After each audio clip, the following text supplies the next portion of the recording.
fait était merveilleux.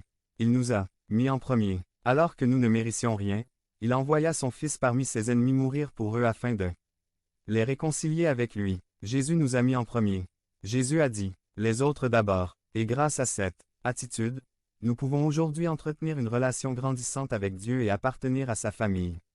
Parce que quelqu'un nous a donné la priorité, nous a considérés comme plus importants que lui et a fait passer nos intérêts avant les siens.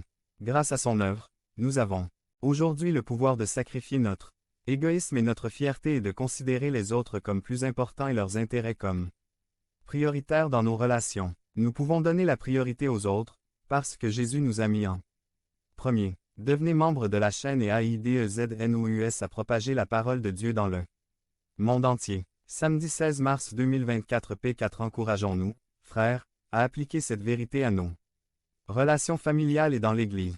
C'est pourquoi je veux vous encourager à accepter ce défi. Pensez à tous les membres de votre famille ou de votre Église ces derniers temps, avec qui avez-vous eu des difficultés à établir des relations, qui dans votre famille ou votre Église n'avez-vous pas donné la priorité? Qui n'avez-vous pas traité comme plus important que vous et n'avez-vous pas veillé à leurs intérêts? Y avez-vous déjà pensé? Peut-être que c'est votre conjoint, un de vos enfants, vos parents, un de vos frères et sœurs, un conjoint, un voisin, je ne sais pas.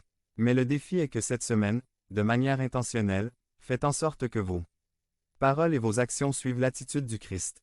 Peut-être que cette semaine deviendra un mois, le mois des années et puis toute une vie vécue selon l'attitude du Christ pour la gloire de Dieu. Devenez membre de la chaîne et AIDEZNOUS à propager la parole de Dieu dans le monde entier. Samedi 16 mars 2024 P5 Où es-tu Seigneur? Résumé. Ésaïe 40, 27 Pourquoi dis-tu, ô Jacob, et pourquoi parles-tu, Israël? Ma voix est cachée devant l'Éternel, et mon jugement s'est éloigné de mon Dieu. Cela nous rappelle le passage biblique de l'occasion où Jésus a été perdu. Nous savons qu'en réalité il n'a pas été perdu mais qu'il l'est. Par Ricardo Rodriguez Où es-tu Seigneur? 11-07-20-07 Nissa, or Ricardo Rodriguez. pasteur-barr@yahoo.com Isa 40. 27 Pourquoi dis-tu, ô Jacob, et pourquoi parles-tu, ô Israël?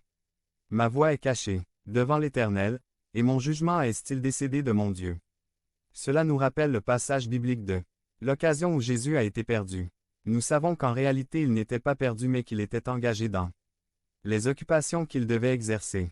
Marie, la mère de Jésus, était inquiète et Joseph en même temps commença à chercher Jésus et, n'étant pas parmi ses parents, ils retournèrent au temple où ils avaient été. Là, dans le temple, ils trouvèrent Jésus. Tout comme beaucoup d'entre nous le disent. Quand j'ai trouvé Jésus, la réalité est que, comme à cette occasion, Jésus n'est pas perdu aujourd'hui non plus. Ce sont nos vies qui sont perdues dans le mal et le péché de ce monde. Nous vivons dans un monde plein de tristesse, de défaite, d'angoisse, de douleur et de nombreux regrets. Des jeunes qui se perdent dans la drogue, l'alcool et les gangs, mariages brisés, maisons détruites et nations en guerre. Ce n'est pas nouveau à notre époque. Mais chacun de nous porte dans sa vie la douleur du péché du monde et cela nous rappelle la question posée par le peuple d'Israël. Où es-tu Seigneur? Il n'y a aucune différence entre les gens. Chaque homme, chaque femme, chaque jeune arrive à un moment de sa vie, qu'il soit chrétien ou non, qui demande. Où es-tu, Seigneur? Dieu n'est pas mort, Dieu n'est pas perdu. Ce qui se perd parfois, c'est notre foi. Matthieu 24, 6 à 12. 6 Et vous entendrez des guerres et des bruits de guerre. Prenez garde à ne pas être troublés, parce qu'il faut que tout cela arrive. Mais ce n'est pas encore la fin. Cette car nation s'élèvera contre nation, et royaume contre royaume, et il y aura des pestes, des famines et des tremblements de terre dans ces lieux. 8 Et toutes ces choses, le début des chagrins. 9 Alors ils vous livreront aux afflictions, et ils vous tueront. Et vous serez haïs de toutes les nations à cause de mon nom. 10 Et beaucoup seront alors scandalisés, et ils se trahiront, et ils se haïront. 11 Et beaucoup de faux prophètes surgiront et séduiront beaucoup de gens. 12 Et parce que la méchanceté s'est multipliée, la charité de beaucoup se refroidira. Devenez membre de la chaîne et AIDEZNOUS à propager la parole de Dieu dans le monde entier. Samedi 16 mars 2024. Si vous croyez en la puissance de Dieu, commentaire 11. Nous commençons à nous demander. Seigneur, es-tu ici? Je ne sais pas pour vous, mais si j'en ai déjà eu besoin, j'en ai besoin.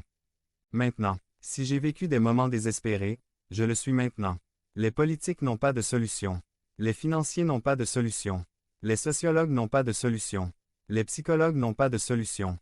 Tout le monde se demande. Où es-tu Seigneur? C'est dans ces moments-là qu'il faut aller comme le dit le psalmiste. Psaume 121, 1 à 2, un CHANTGRADUEL. Je lèverai les yeux vers les montagnes, d'où viendra mon secours? De mon secours vient, du Seigneur, qui a fait les cieux et la terre. Si Dieu connaît les cieux et la terre, si Dieu nous faisait à son image, comment Dieu ne connaît pas nos pensées et nos cœurs? C'est quand notre foi commence à se perdre, c'est quand notre prière doit être élevée au plus haut. Jusqu'à atteindre la présence de Dieu. Apocalypse 8, 3. 3 Et un autre ange vint et se tint devant l'autel, ayant un encensoir d'or. Et on lui donna beaucoup d'encens, pour ajouter aux prières de tous les saints sur l'autel d'or qui était devant le trône. Le Seigneur a une réponse à notre dilemme. Ésaïe 40, 28 à 31. 28 Ne savez-vous pas, n'avez-vous pas entendu que le Dieu du monde est Jéhovah, qui a créé les extrémités de la terre? Vous ne travaillez pas, vous ne vous fatiguez pas de fatigue et personne ne peut atteindre votre compréhension. 29 Il donne de la force à celui qui est fatigué, et multiplie la force à celui qui n'en a pas. 30 Les jeunes gens se lassent de plus en plus, les jeunes gens s'affaiblissent et tombent. 31 Mais ceux qui s'attendent au Seigneur auront une nouvelle force. Ils lèveront leurs ailes, comme des aigles, ils courront sans se lasser, ils marcheront sans se lasser. Dieu est plus proche que vous ne le pensez. Jérémie 33, 3. Appelez-moi, je vous répondrai et je vous enseignerai des choses grandes et difficiles que vous ne connaissez pas. Devenez membre de la chaîne et AIDEZNOUS à propager la parole de Dieu dans le monde entier. 7 mars 16 2024.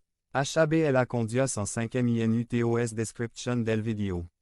Desatando la bendición de Dios moviendo la mano de Dios a nuestro favor. Summary.